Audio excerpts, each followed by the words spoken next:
मित्रों, प्रत्येक स्त्री को प्रतिमास मासिक धर्म की प्रक्रिया से गुजरना पड़ता है। आज के इस वीडियो में मैं आपको विस्तार पूर्वक बताने जा रहा हूं कि मासिक धर्म के समय स्त्रियों को कौन कौन से कार्य नहीं करने चाहिए और वो कौन सा श्राप है जिसके कारण स्त्रियों को ये मासिक पीड़ा सहनी पड़ती है। इस संसार में जितने भी मनुष्य हैं, सभी के अपने अपने विचार होते हैं। जब किसी स्त्री को मासिक कष्ट होता है, तब कुछ लोग उसे अछूत मानने लगते हैं। मित्रों, मैं आपको एक पौराणिक कथा के माध्यम से यह समझाने का प्रयास करूंगा कि स्त्रियों को मासिक पीड़ा क्यों होती है। मित्रों, एक समय माता लक्ष्मी ने भगवान विष्णु से प्रश्न किया। उन्होंने कहा, हे प्रभु, आज मेरे मन में एक गहन शंका उत्पन्न हो रही है। हे नाथ, इस समस्त सृष्टि में केवल आप ही मेरे मन में उठ रही इस जिज्ञासा का समाधान कर सकते हैं। माता लक्ष्मी की वाणी सुनकर भगवान विष्णु बोले, हे प्रिय, तुम्हारे हृदय में जो भी प्रश्न है उसे निसंकोच होकर पूछो। मैं तुम्हारी सभी शंकाओं का समाधान अवश्य करूंगा। तब माता लक्ष्मी ने कहा, हे नाथ, वो कौन सा श्राप है जिसके कारण स्त्रियों को मासिक धर्म की पीड़ा सहन करनी पड़ती है। इसके पश्चात माता लक्ष्मी ने दूसरा प्रश्न किया, हे प्रभु, एक रजस्वला स्त्री को कौन से कार्य नहीं करने चाहिए जिससे वह अपने ऊपर लगने वाले पाप से बच सके। भगवान विष्णु बोले, हे देवी लक्ष्मी, तुमने संपूर्ण मानव समाज के कल्याण के लिए अत्यंत उत्तम प्रश्न किया है। हे देवी, मैं तुम्हारे इन प्रश्नों का उत्तर सुखदेव नामक एक ब्राह्मण के जीवन में घटी घटनाओं के माध्यम से दूंगा, जिससे इस कथा के द्वारा तुम्हें अपने सभी प्रश्नों के उत्तर प्राप्त हो जाएंगे। ये कथा इतनी पावन है कि इसके श्रवण मात्र से ही मनुष्य के समस्त पाप नष्ट हो जाते हैं। जो गृहस्थ जीवन में रहते हैं, यदि वे पति पत्नी इस कथा को श्रद्धा और ध्यानपूर्वक सुनते हैं तो उन्हें सुख और सौभाग्य की प्राप्ति होती है। अतः हे देवी, मैं जो कथा तुम्हें सुनाने जा रहा हूं उसे आरंभ से अंत तक ध्यानपूर्वक अवश्य सुनना। ये सुनकर देवी लक्ष्मी ने कहा, हे नाथ, ये सुखदेव कौन थे और उनके जीवन में कौन कौन सी घटनाएं घटी थीं। हे प्रभु, मैं इस कथा को सुनने के लिए अत्यंत उत्सुक हूं। कृपया मुझे ये कथा सुनाइए। मैं इसे पूर्ण ध्यान से सुनूंगी और संपूर्ण संसार में इसका प्रचार भी करूंगी।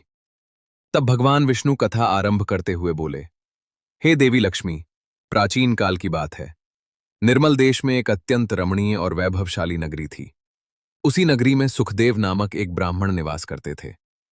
सुखदेव को समस्त वेदों और शास्त्रों का गूढ़ ज्ञान था। वे तेजस्वी, परम बुद्धिमान, गुणवान और धर्म के मार्ग पर अपने प्राणों तक का उत्सर्ग करने वाले ब्राह्मण थे। सभी वर्णों के लोग उनका अत्यधिक सम्मान करते थे। सुखदेव प्रतिदिन यज्ञ करते थे, दान पुण्य करते थे तथा संध्या वंदन और उपासना में लीन रहते थे। वे पशु, पुत्र, कुटुंब, बंधु बांधव और धन संपत्ति से परिपूर्ण थे। उनकी पत्नी का नाम तपस्या था। वो भी अत्यंत शीलवान, सद्गुणों से युक्त और पतिव्रता धर्म का पालन करने वाली नारी थी। एक दिन सुखदेव और उनकी पत्नी तपस्या ने अपने गृह में भगवान सत्यनारायण की पूजा का आयोजन किया। उन्होंने स्वयं जाकर समस्त ब्राह्मणों को निमंत्रण दिया तथा नगर में निवास करने वाले सभी लोगों को भी पूजा में आमंत्रित किया। तपस्या ने अपने हाथों से अनेक प्रकार के स्वादिष्ट व्यंजन तैयार किए और सभी को भोजन के लिए बुलाया। पूजा के दिन सभी ब्राह्मण सुखदेव के घर पधारे। सुखदेव ने विधि विधान से सभी ब्राह्मणों का पूजन किया और प्रेम पूर्वक उनका सत्कार किया। इसके पश्चात उन्होंने सभी ब्राह्मणों को घर के भीतर आमंत्रित कर आसन पर बैठाया और श्रद्धा सहित उन्हें भोजन कराया। जब ब्राह्मणों की तृप्ति हो गई, तब सुखदेव ने भगवान का स्मरण करते हुए जिन जिन लोगों को उन्होंने बुलाया था, उन सभी को वस्त्र आदि का दान देकर सम्मानपूर्वक विदा किया। सभी ब्राह्मण सुखदेव को आशीर्वाद देकर वहां से प्रस्थान कर गए। इसके बाद सुखदेव ने अपने परिवार, मित्रों, संबंधियों तथा अनेक निर्धन और भूखे लोगों को भी भोजन कराया। इस प्रकार पूजा संपन्न कर सभी को विदा करके जब सुखदेव अपने घर के द्वार पर पहुंचे तो उन्होंने एक अद्भुत दृश्य देखा। उनके घर के सामने एक कुत्ता और एक सुवर्ण आपस में वार्तालाप कर रहे थे। जब सुखदेव ने उनकी पूरी बातचीत सुनी तो वे अत्यंत विस्मित हो गए। उन्हें ज्ञात हुआ कि वह कुत्ता और सुवर्ण उनके ही माता पिता थे, जो पूर्व जन्म के पाप कर्मों के कारण इस जन्म में पशु योनि को प्राप्त हो गए थे। ये जानकर सुखदेव के मन में गहन पीड़ा उत्पन्न हुई। वे सोचने लगे, ये तो साक्षात मेरे माता पिता हैं, जो मेरे ही घर के सामने पशु रूप में खड़े हैं। भगवान ने किन कारणों से इन्हें ये जीवन प्रदान किया होगा। किस पाप के फलस्वरूप मेरे माता पिता को यह अवस्था प्राप्त हुई है? इन विचारों में डूबे रहने के कारण सुखदेव को पूरी रात नींद नहीं आई। वे निरंतर भगवान का स्मरण करते रहे और माता पिता की मुक्ति का उपाय सोचते रहे। तभी उन्हें स्मरण हुआ कि इस विषय में केवल महर्षि वशिष्ठ ही मार्गदर्शन कर सकते हैं। प्रातःकाल स्नानादि नित्य कर्म पूर्ण कर सुखदेव महर्षि वशिष्ठ के आश्रम पहुंचे।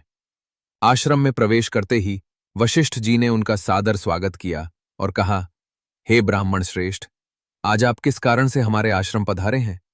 आप अत्यंत चिंतित प्रतीत हो रहे हैं। आपके दुख का कारण क्या है? सुखदेव ने कहा, हे मुनिवर, आपको मेरा सादर प्रणाम। आज आपके दर्शन मात्र से मेरा जीवन धन्य हो गया है। परंतु हे मुनीश्वर, मैं आज आपके पास एक गहन शंका लेकर आया हूं। कृपया मुझे इस दुख से मुक्त करें।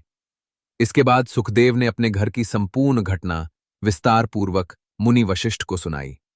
कुत्ते और सुवर्ण की बातचीत, दूध में विष की घटना और माता पिता के कष्टों का वर्णन किया। ये सब सुनकर सुखदेव ने कहा, हे मुनिवर, अपने माता पिता को इस अवस्था में देखकर मेरा हृदय अत्यंत व्यथित है। कृपया अपनी दिव्य दृष्टि से ये बताइए कि उनकी ऐसी दुर्दशा किस कारण हुई और उनकी मुक्ति का उपाय क्या है।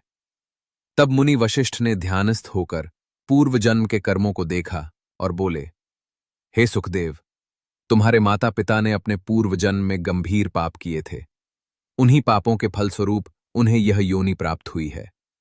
मुनि वशिष्ठ ने आगे बताया कि तुम्हारे पिता ने एकादशी व्रत का पालन भंग किया, दान पुण्य नहीं किया, पितृ श्राद्ध का विधिपूर्वक पालन नहीं किया और मासिक धर्म के समय स्त्री संग संबंध बनाए। इसी पाप के कारण उन्हें कुत्ते का जन्म मिला। उन्होंने बताया कि तुम्हारी माता ने रजस्वला अवस्था में भोजन बनाया, पूजा पाठ किया, तुलसी को जल अर्पित किया और भगवान को भोग लगाया। इसी कारण उन्हें सुवर्ण की योनि प्राप्त हुई। मासिक धर्म के दौरान स्त्री 3 से 5 दिनों तक अपवित्र मानी जाती है। इस अवधि में पूजा पाठ, सत्संग, केश प्रक्षालन, वृक्ष स्पर्श और दाम्पत्य संबंध निषिद्ध हैं। मुनिवर ने यह भी बताया कि रजस्वला स्त्री के साथ संबंध बनाने या उसके वस्त्रों को स्पर्श करने से पुरुष को भी पाप लगता है। छठे दिन स्नान के पश्चात स्त्री शुद्ध होती है और उसे अपने पति अथवा सूर्यदेव के दर्शन करने चाहिए। तत्पश्चात मुनि वशिष्ठ ने सुखदेव को अमावस्या के दिन श्राद्ध, तर्पण, दान, गौ सेवा और प्रार्थना करने का उपाय बताया। सुखदेव ने विधिपूर्वक इन कर्मों को किया और उनके माता पिता को मुक्ति प्राप्त हुई।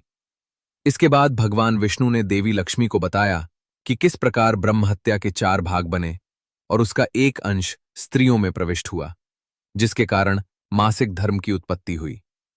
इस प्रकार भगवान विष्णु ने रजस्वला स्त्री से संबंधित नियम और मासिक धर्म के कारण की कथा देवी लक्ष्मी को समझाई।